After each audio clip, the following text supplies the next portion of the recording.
कि देश में सोने का आयात महंगाई के बावजूद बढ़ता जा रहा है। सोने की कीमत भले ही बीते एक साल में करीब 2 गुनी हो गई हो, लेकिन भारत का सोने का आयात अप्रैल फरवरी वित्त वर्ष 26 के दौरान करीब 28.73% से बढ़कर 69 बिलियन डॉलर हो गया है, जबकि पिछले साल की इसी अवधि में ये करीब 53.52 बिलियन डॉलर था। और ये वृद्धि मुख्य रूप से उच्च सोने की कीमतों और आभूषण क्षेत्र में मजबूत मांग के कारण हुई है। पिछले वित्त वर्ष में देश का कुल सोने का आयात 6.5 लाख करोड़ रुपए के आसपास रहा और बीते एक साल के आंकड़े देखें तो पता चलता है कि सोने की कीमत करीब 2 गुनी बढ़ चुकी है। बावजूद इसके भारत ने गोल्ड की बम्पर खरीद की है। आयात में इस उछाल का असर देश के व्यापार घाटे पर भी पड़ा है। 2025 और 26 में अप्रैल फरवरी तक व्यापार घाटा बढ़कर 310.60 अरब डॉलर हो गया है, जबकि पिछले साल 261.80 अरब डॉलर था। यानी कि सिर्फ एक साल में लगभग 48.8 अरब डॉलर का उछाल आया है।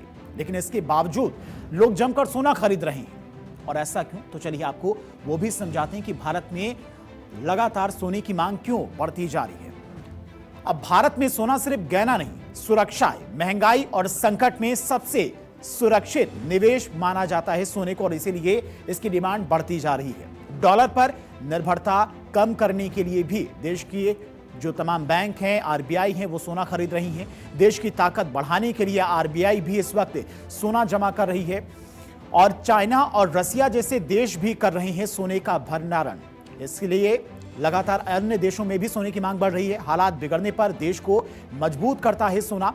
ग्लोबल एसेट सोना पर किसी भी देश का कंट्रोल नहीं होता है और आरबीआई धीरे धीरे डॉलर की जगह पर सोना खरीद रही है और सोने का जो भंडारण है उसे बढ़ा रही है और इसी वजह से सोने की मांग भी लगातार बढ़ती जा रही है।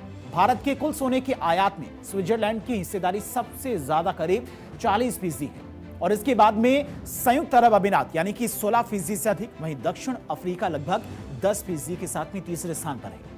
देश के कुल आयात में सोने की हिस्सेदारी करीब 5% से अधिक है। अप्रैल फरवरी 2025 और 26 के दौरान स्विट्जरलैंड से होने वाला कुल आयात करीब 11.57% से बढ़कर अब 23.5 अरब डॉलर के करीब पहुंच गया है और यह लगातार बढ़ता ही जा रहा है। फरवरी में इस देश में सोने का आयात सालाना आधार पर करीब 719.30% से बढ़कर 2.71 अरब डॉलर तक पहुंच गया है। रिजर्व बैंक लगातार सोने को खरीद रहा है, सोने का भंडारण बढ़ा रहा है, डॉलर पर निर्भरता कम कर रहा है। रिजर्व बैंक में सोने का भंडार लगातार बढ़ता जा रहा है, जो बीते वित्त वर्ष के आखिर तक बढ़कर करीब 880 टन तक पहुंच गया है और आरबीआई के रिजर्व में सोने की कुल कीमत भी 100 अरब डॉलर के आंकड़े को पार कर चुकी है। आरबीआई के भंडार में मौजूद कुल सोने में से करीब 512 टन तो भारत ही में मौजूद है, लेकिन 348.62 टन सोना बैंक ऑफ इंग्लैंड और बैंक फॉर इंटरनेशनल सेटलमेंट के पास में सुरक्षित रखे हुए हैं। आरबीआई ने किस साल में कितना सोना खरीदा तो वो भी आपको समझाते हैं। साल 2015 की अगर बात करते हैं तो करीब कुल गोल्ड रिजर्व कितना था? 557 टन के आसपास। इस साल बहुत कम खरीद हुई। 2016 में भी बहुत कम खरीद हुई, लगभग 1 टन के आसपास सोना खरीदा गया, 558 टन रिजर्व हो गया। इसके बाद 2017 की बात करते हैं। 2017 में कुल गोल्ड रिजर्व था 566 टन।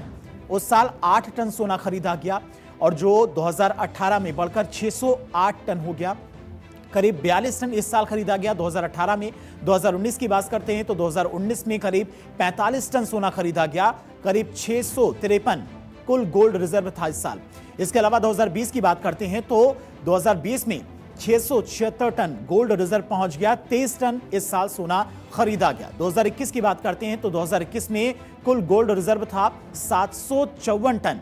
इस साल सबसे ज्यादा 77 टन सोना खरीदा आरबीआई ने। 2022 की बात करते हैं तो 2022 में करीब 787 टन गोल्ड रिजर्व था, 33 से 65 टन इस साल भी सोना खरीदा गया और ये आंकड़े लगातार बढ़ते भी चले गए। साल 2023 की बात करते हैं तो कुल गोल्ड रिजर्व हो गया 803 टन, 34 टन उस साल सोना खरीदा गया। 2024 की बात करते हैं तो 876 टन गोल्ड रिजर्व हो गया और इस साल भी करीब 70 टन से ज्यादा सोना आरबीआई ने खरीदा था। 2025 की बात करते हैं, 2025 में 880 टन कुल गोल्ड रिजर्व भारत का पहुंच गया है और इस साल भी 50 से 60 टन सोना आरबीआई ने खरीदा है और लगातार ये आंकड़े साल दर साल बढ़ते जा रहे हैं। यानी कि एक तरफ सोना सुरक्षा दे रहा है तो दूसरी तरफ अर्थव्यवस्था पर दबाव भी बढ़ा रहा है। अब देखना होगा कि भारत की ये गोल्ड स्ट्रेटेजी आगे क्या रंग दिखाती है। चीन के बाद भारत दुनिया का दूसरा सबसे बड़ा सोने का उपभोक्ता है। यह आयात मुख्य रूप से आभूषण उद्योग की मांग को पूरा करने के लिए किया जाता है। सोने के बढ़ते आयात का सीधा असर भारत के चालू घाटे पर भी पड़ता है और देश में आभूषण उद्योग के अलावा सोने की डिमांड अब आरबीआई को भी रहती है। ग्लोबल मार्केट में जारी उथल पुथल को संभालने के लिए केंद्रीय बैंक ऑफ सोने का भंडार बढ़ा रहा है और इसी तर्ज पर आरबीआई ने भी गोल्ड रिजर्व बढ़ाने शुरू कर दिए हैं, जिसका कुल आयात में बड़ा हिस्सा है और यही एक वजह है कि लगातार गोल्ड रिजर्व भारत का बढ़ता जा रहा है और सोने की मांग के बावजूद भी सोने की कीमतों में लगातार इजाफा भी हो रहा है, लेकिन उसी हिसाब से देश में सोने की मांग भी बढ़ती जा रही है। फिलहाल इन्हीं खबरों के साथ में वंदे भारत में आज के लिए इतना ही। कल फिर होगी मुलाकात कुछ और खबरों के साथ।